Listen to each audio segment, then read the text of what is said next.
Good evening, sir. I am Jean Claude. And I'm Tatiana Ko. So we are third years taking Bachelor of Science in Physical Therapy in college. So, this short interview is one of our requirements for our subject CBR.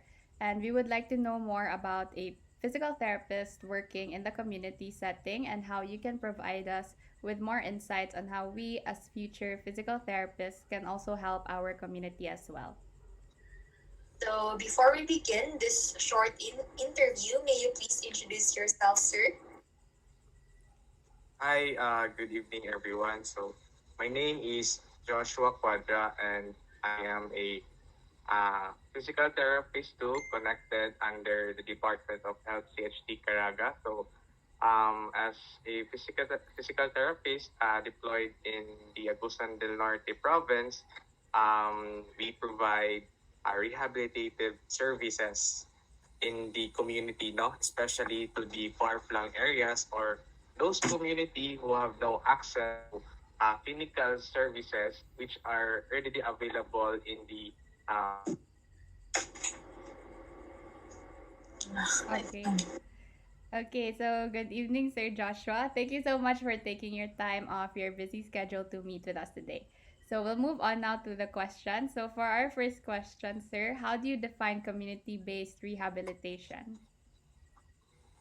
well, community-based rehabilitation is basically a service. No, it is a process of providing rehabilitative service. No, and in the Department of Health, it is one of the healthcare delivery services that the government is offering. When we say community-based rehabilitation, you are catering patients who have no access to clinical or hospital rehab services, which we can see, for example, in Cebu City. You have there in your city, no, rehab medics or rehab services under the hospitals. In the context of community, especially those who are in a geographical or disadvantaged areas, the physical therapist and the rest of the rehab team go there directly to the community or to the patients in order to provide evaluation and treatment. So thank you, sir. The next question. So you mentioned this earlier, but I want to really know, as a physical therapist, what do you do for the community? As a physical therapist, no, in the context of community-based rehabilitation, we are focusing on the preventive and rehab phase, no. So before the patient is going to occur some injuries or some diseases, like for example in the case of diabetic patients. So as a physical therapist in the community, we are advocating, no, for preventive and therapeutic exercise in order for the diabetic patients to increase the uptake of insulin in their body. So we recommend some safe exercise, as well as on the in the case of arthritic patients, osteoporotic patients, or rheumatoid arthritic patients. So we recommend some exercise, no, so that their diseases won't progress. In the rehabilitative side, we provide rehab treatments, no, like in the cases of neurologic cases such as stroke. So those who are patients who have been stroke, no, so they will be admitted to a district hospitals or rural health centers, and when they get discharged, they will be referred to a community-based rehab therapist. No? So the therapist can go into their house and give some rehab treatments. Okay, sir, thank you. So for our last question, we'd like to ask what does it take to be a CBR practitioner with and without the pandemic? Um, I think the one thing that you would really need is a patience, no, and love to your patients, because uh, treating in a community is farly different from treating in a hospital or a clinic based. First of all, the the travel time. So you need to go to their place in the geographical and disadvantaged area. So the road might be bumpy going there, and also it's not easy, no, going the first place to the patients. It's already half the battle in providing care. And then aside from that, it would really take some creativeness, no? So because not all rehab equipments are readily available in the community, so you have to be creative and improvise. For example, we do not have really a hot box on us in the community, so we sometimes we improvise on uh, in providing hot packs, such as using some glass bottles, put it with hot waters, and then wrap with towel. And then lastly, I think we also really need to be patient centered, no, and have some empathy to our patients, because not all of them can afford the services. So we might be giving the treatment for free or pro bono. So that's one thing that we should consider. And if that's one thing that you love doing, providing care to the patients who are really in need, community-based rehabilitation might be a good place for you to work. So that ends our interview. Thank you so much, sir, for answering our questions. This enabled us to talk about CPR and to educate ourselves on what we can do for the community as author. Yes, indeed. So before we end, do you have any questions for us, sir? None so far, and I hope you learn a thing or two for the community-based rehabilitation. Okay, so with that, we can end our call now. Thank you so much, sir.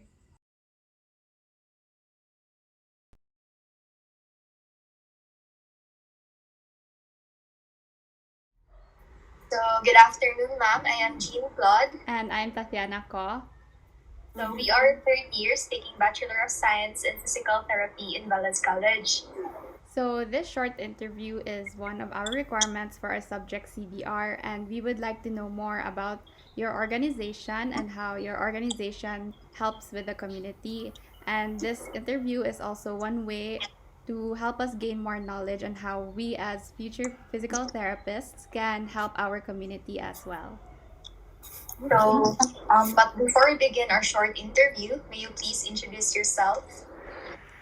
So, hello, Tatiana and John. So, my name is Joanne Sarmiento. So, I'm a physical therapist in charge in Barangay Guadalupe Rehab. So, I graduated in Southwestern University batch 2018 and practicing my profession for almost 3 years already. So, Okay.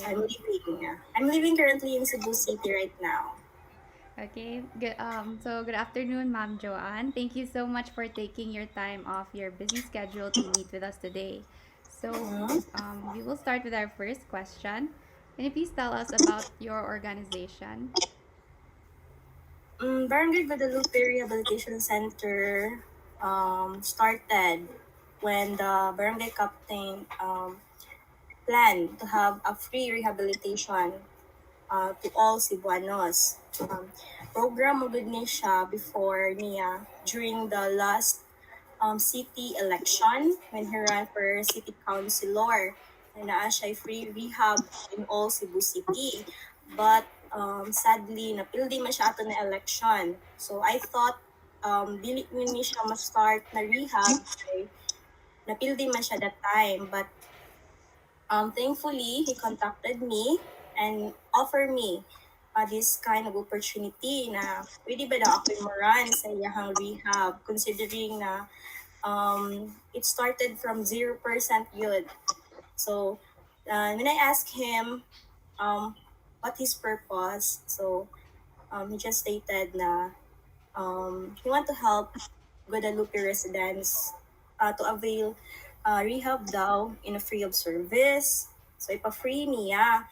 Iyang i-priority ang mga Guadalupe resident lang sa Diod.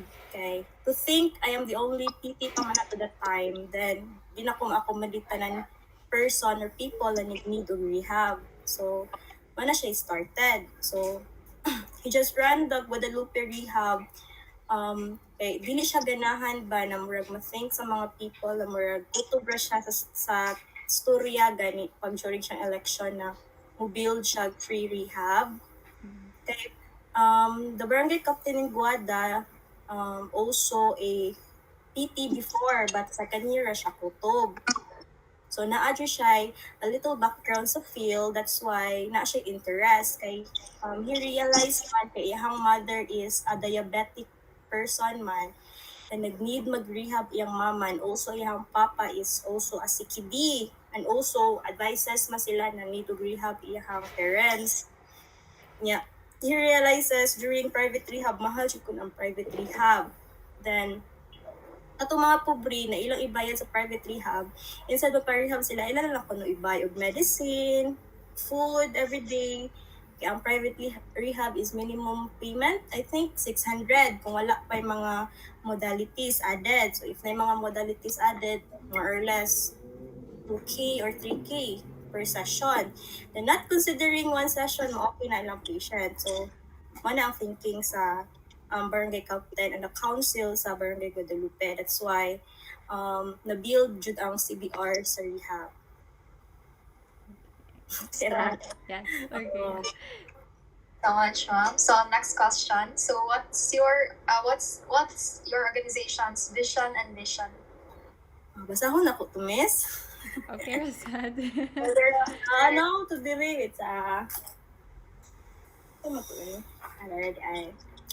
so our vision statement, the vision of Barangay Guadalupe Rehab Center is to provide efficient and easily accessible community health among Barangay Guadalupe residents by bringing the rehabilitation services in the community and promoting independent function among individuals with disabilities, and most importantly, helping them develop a good quality of life. That's the vision of the rehab.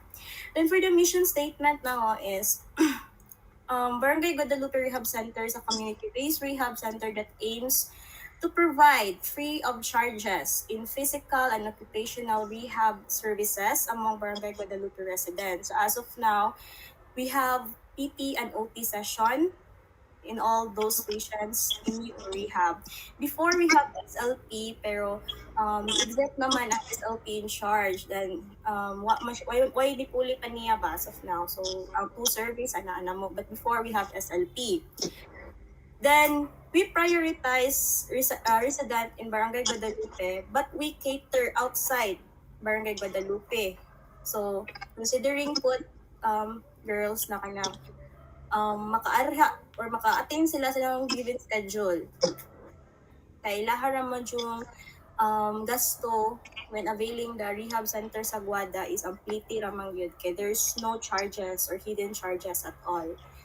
Even the session, even the consultation is wala siya bayad good sa mga resident na in need. Kay it's all from the indigent resident man.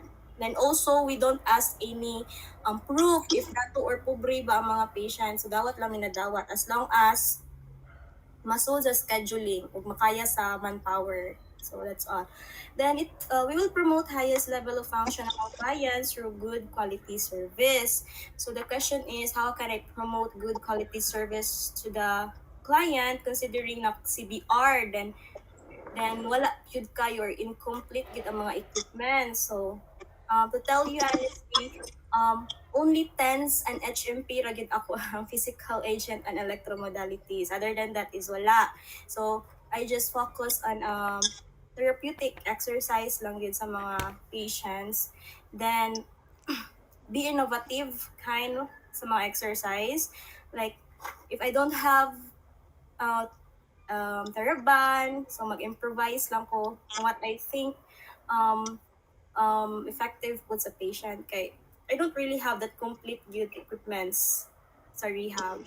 So, your critical thinking and clinical judgment could really develop good in CBR sa Guadalupe. What should kayo yung mga gamit as of now.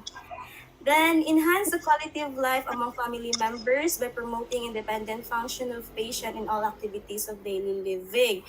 So, aside from having a session with the patient, we also conduct family education, especially on the transfers and mobility to the patient. Kaya mao magid na ang primary concern sa mga SO sa CBR na di sila katrabaho kay bantayanan ko no ang mga patient. Mungutana man ko, ngano man ma'am, bantayan pa man ninyo ay muhang bana or mga asawa. Dili kalingkod siyara. could be a transfer. So mag-educate may transfer technique on how um, to do the supine to sitting na dili pod burden sa ilang part, and also teaching patient technique na siya lay makalingkod without the help of their wife or husband. Mao man na usually complain sa mga SO kanang di sa katrabaho kay bantayanan. So we do patient education and at the same time family education commonly in that manner. Sa PT, for the OT usually na may OT I just observe they do family education and in terms to mga activities of daily living like cooking, eating. Pero sa PT usually ako adjud is mga gross transfers. Like how to transfer their patient from their bed to the CR, may nga na lang guys ba. Kanang kung saon pagpalingkod sa patient sa bowel, mag-CR, kanang para ma-lessen nilang gasto sa diaper. Kailang concern is mahal ko ng diaper. So ganahan sila makabarog ilang patient, at least man lang makabarog padung sa CR na makalibang na dili na mag-need og diaper. Kaya lang concern is money matters mo yun. So, sila kwarta gyud. So, mao jud na siya. So, dira man naman sa datang profession sa una to pag-adapt ilang disability to be independent regardless sa ilahang condition ba, right? Then, lastly, develop community-based knowledge regarding the importance of rehabilitation therapy among individual with physical disability. So, my difficulties yun on the first 3 months good in opening the Guada Rehab is national tanaw sa din ang rehab Ma'am Jo. Pahilot ko be. So nga na ba pahilot daw sila kay they don't know or they are illiterate on what is our profession, kung unsa gyud ang rehab. So from the time they hear na naay free rehab ang Barangay Guada, na naay PT, so ilahang first comes to silang mind is naay free hilot. So what I did that time is I just make a poster or I just make a kanamura siya kanang group talk lang ba among sa mga barangay workers lang sa. I just targeted a small group lang sa, which is first ato which is the council itself. So I educate the council and the captain a little background sa tong profession. Then and next I did is all the departments under the barangay. So nag-start ko from the parents office, ito nag-process ng mga barangay certificate, kasi sila frontliner sa government, kasi sila may cater sa mga patient, mga barangay certificate, magbayad og sidula. So naman siya yung mga tanong, sa din ang inyong free na rehab. So at least, gikan nila moingon, mga physical therapy na sila, sir, ma'am, tabang na sila mga stroke na makalakaw balik. So, mawa na tong stigma na manghihilot ta. So, from that, nagkuhan ko community awareness among admin, then barangay workers. Then the barangay workers will disseminate matupod sa ilang mga place or sityo nila na, uy, na-adi free ko na sa tuahad, tulang niya mo.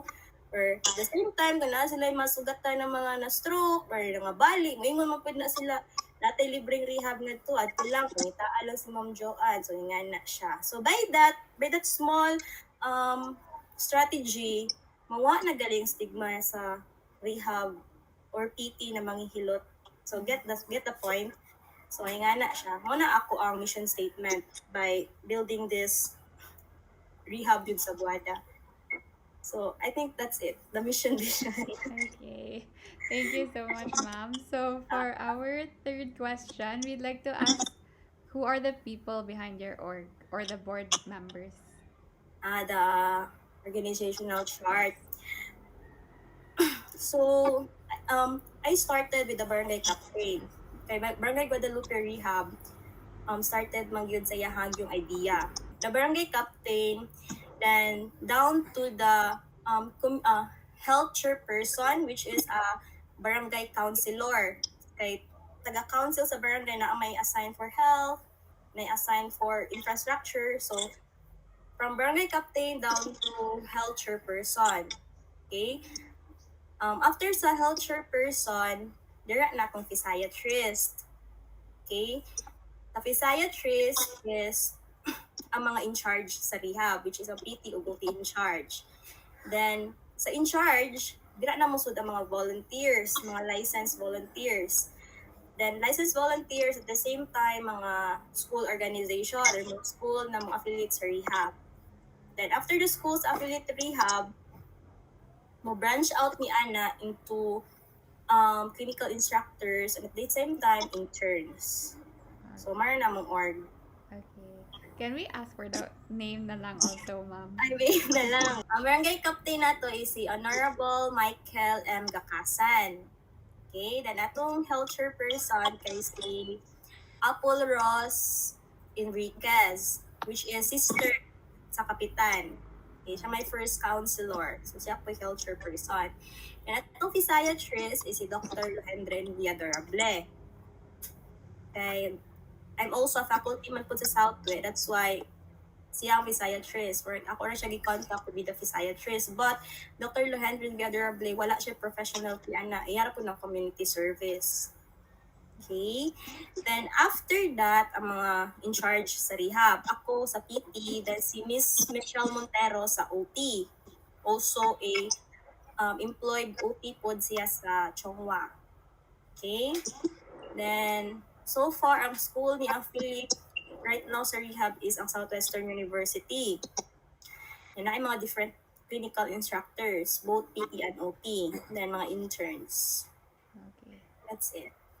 So thank you so much, Miss. We'll proceed to our fourth question.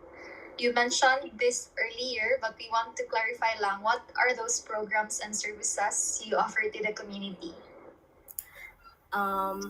Free PT and OT sessions, then community awareness, mga seminars and trainings, or, especially ang trainings mostly sa SO, mga transfer techniques usually, mga na, yung awareness naman is we do mga seminars regarding common conditions in the society like stroke, diabetic, arthritis, like that. Pero during pandemic is waman na mo na-do kay it could ma-impart more ng group of people pa. So what I did lang is I just make lang mga slogan, poster, then posted in the FB page. Pero before pandemic, nag-conduct siya po ka ng mga seminars or talks, mga common conditions. Pero ako na to usa pa. Nag-start lang ko mga 5 to 10 person, like that. A free consultation po. Mag-conduct of consultations. Okay, so for our last question, ma'am, we'd like to ask which Magna Carta provisions do these programs and services belong to? I'm not quite sure kung asa siya belong yun. Pero usually, consider this as CBR. Yes, CBR. Okay. Community-based should siya. Mm-hmm. Okay. Wala good me fee. And we accept all kinds of people regardless if you're student or not, regardless if rich or not. As long as, for me, as a PT, thinks or during assessment and eval need siya PT or OT, not just like freedom to have the service, considering na napay available schedule time sa mga therapists. So, over siyang CBR. Mm-hmm. Pero wa pa rin ako siya na-run girl sa kanang CHED accreditation. Yeah. Pa rin ako na siya na-run. That's why I cannot accept other schools to affiliate the center. Kung as magina ang CC na affiliated by the center. So that's why I did not accept. Pero, build ang rehab under mo siya LGU, which is ang Barangay Guadalupe. So it doesn't need na kanang mga papers na established jud siya. It's not a private it's not a private rehab, and it's not owned by several people. It's owned by the LGU man. That's why I consider it as CBR. Okay. All right, so that ends our interview. Thank you so much, Ma'am Joanne. Thank you so much for answering our questions. So it's really nice to know that there are really organizations that promote, support, and implement rehabilitation services to persons with disabilities. Mm-hmm. Yes, indeed. So this is also ensures that PWDs have the same rights and opportunities as all other community members.